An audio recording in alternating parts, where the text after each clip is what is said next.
coffee time. My dreamy friend, it's coffee time. Let's listen to some jazz and rhyme and have a cup of coffee.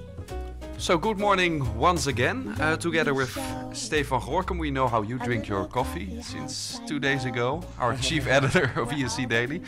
Together with Steef van Gorkum, I went to the apartment of Erik Bolks, who is blogging for ESC Daily. Thank you for that.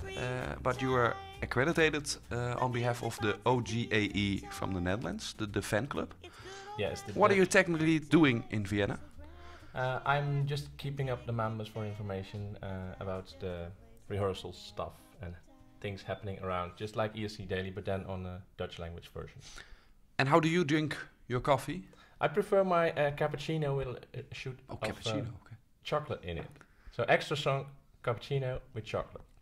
We have seen the first half of the second semi-final yesterday. It's a bit early, sorry for that. It was a bit of a letdown for me, Erik. Well, if you look at the whole thing, it's a letdown. But if you look at Norway, it's not a letdown. It's just like you see a potential winner. And if you look at the others, well, they're all mediocre. It's a bit dull in the beginning, don't you think? It starts happy with Lithuania, and then it starts to get really dull indeed. It's all depressing ballads and stuff like that. It's basically the EBU wants to change up the paces of the songs, but then if you get stuck in the first half with basically 7 slower songs, then what are you going to do? Yeah, well, how would you make variety if you have to choose between 7 slow songs? So no, it's difficult. They made a draw, and then the 7 slow songs were in the first half, so they have to cope with it. But then if they have to do it, they should have done it also with more difference in scenery, because I've seen, I think, Malta, Portugal, Czech Republic, they were all in a blue scenery, and they're all having black dresses. So does this increase the chances of one of the few up-tempo songs that we have in this first part of that semi, like Lithuania? For Lithuania, it might work in their benefit, but I don't think San Marino, if you consider that as an up-tempo, mid-tempo song, it won't help because it's just too bad. Steef, you're always busy also with statistics and stuff like that. Is it possible, when we look at the best, that like only maybe 3 countries of of the first 8 in this semi will advance? Well, I mean, statistically 3 would be already pushing it a little bit, because generally over the past, in the current system where you have 50-50 voting with juries and televotes and you have 2 semi-finals, it never happened that less than 4 countries from the first half of a semi-final qualified. But of course this is an uneven semi, so we haven't seen Israel yet, which is number 9 in the semi. If you could argue that is also the first half. If you draw them with it and you make them qualify, then maybe only 3 others of what we've seen yesterday can be added to that. But it's pushing it a little bit, and I struggle to find 3 qualifiers in that list. Lithuania maybe because it's up-tempo, Norway because it's really, really good. But then who's your number 3? Who's your number 3? Yeah, for me it's Ireland, but we had a lot of discussion yesterday about it. Because I spoke to you yesterday in the press center as well, Erik, and you were like, she is so... Well, tell it yourself. Well, I've seen the first run-through, and then I was thinking, why is she not looking into the camera? I want to connect with you because I like the song, and you don't make a connection with me, not with the camera. And then the director, he explained after the first run-through to her, look at the camera, it's moving this way, the red light, you can see. And then still she tried, but it was only a fraction of a second. It doesn't come natural for her, does it? No, it looks so unnatural, and she looks so shy in a way, because she looks like a fraction of a second only, and then immediately she starts looking at the keys of her piano, which is playback and useless to look at, but that's what she's used to. But is it an option people will pick up, like this is a real musician really going into her song and still pick it up? They might, but the thing is that this is also a song that speaks to the listener directly. The first line of the song is, "Do I owe you something?" And if she asks me if she owes me something, I want to be able to look her in the eye. You know, especially it's like if she looks down, she's guilty. She knows she owes you something. maybe, but it doesn't. In the current performance, it doesn't transfer the message of the song for me at all. And that's a shame because like you, I think it's a great song, but right now we'll struggle, I think. So yesterday a bit disappointing. Today, beforehand, we have very high expectations of many of the countries you're going to see today.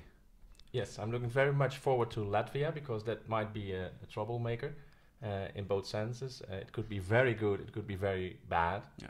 And they are the new Netherlands. They are the new Netherlands. They come up with quality for a sudden, and maybe they can after qualify a long after list like 7 of failures. Yes. Last time they qualified with the Pirates or something, it was really horrible. So I'm looking forward to that one, and I really want them to go to the final and maybe top 10, something like that. I look forward to Slovenia as well, and Azerbaijan because they always have a great gimmick, and I want to see what it is. And maybe the gimmick this year is just like playing a fantastic singer. When you look at some performances from The Voice of Turkey, which he won recently, it's like... Elnur is definitely a great singer, and this is one of those songs that's you would argue is going to attract votes from both televoters and juries because it's instant emotion. It's not a difficult, complicated ballad. It's a ballad that voters at home can easily relate to. At the same time, because he sings so well, we're going to have to see that for today, but that's my expectation for today, that he's going to sing really well. That is something that jury is also going to pick up on. So, yeah, I think it's a dangerous outsider for more than just qualifying for the final. Agree on that one, yeah. And no outsider, but the big favorite for many people, Sweden today. And they had to change a couple of things. Can that still be a disappointment, or is Sweden solid as we now expect, Steef? Theoretically, they could disappoint because we all have the image from Melodifestivalen in our heads.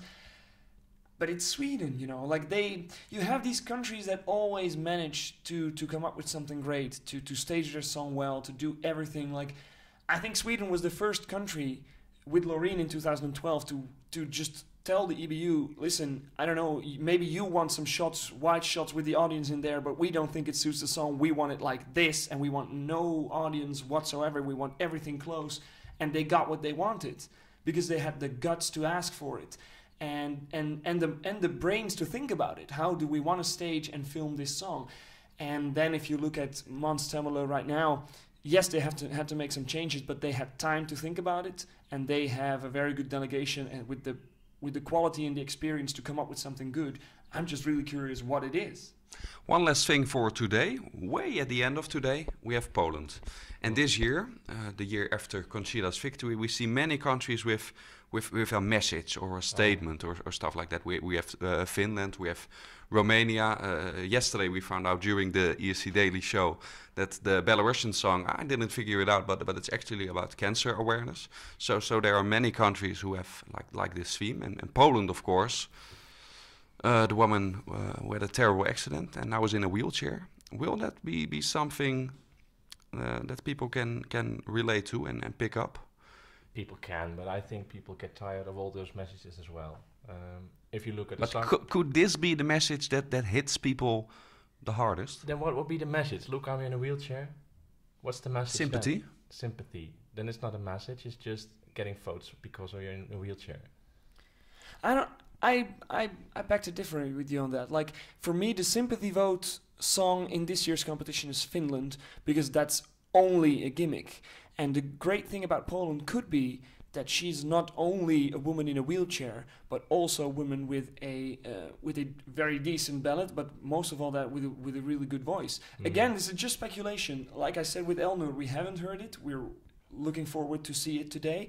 But I expect from her as well great vocal display. And if she can do that, then that has a little bit of that Conchita factor, that it's not just a message, but it's also that people think, well, you know, but this girl can sing as well. Well, the trouble is she's sitting, and if you want to sing well, you have to sing from the belly, and that's a problem for her. And I heard her singing live, and she sings like she's talking. She's out of breath sometimes, so that will be difficult. So I'm very curious how it will sound.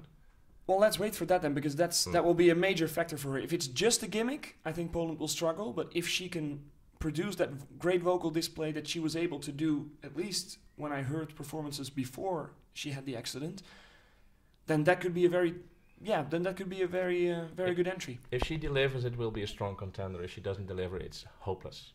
Okay, everybody can follow that when they visit our website, escdaily.com. Steef, you will do the live blog with all the news, all the breaking news in the press center today.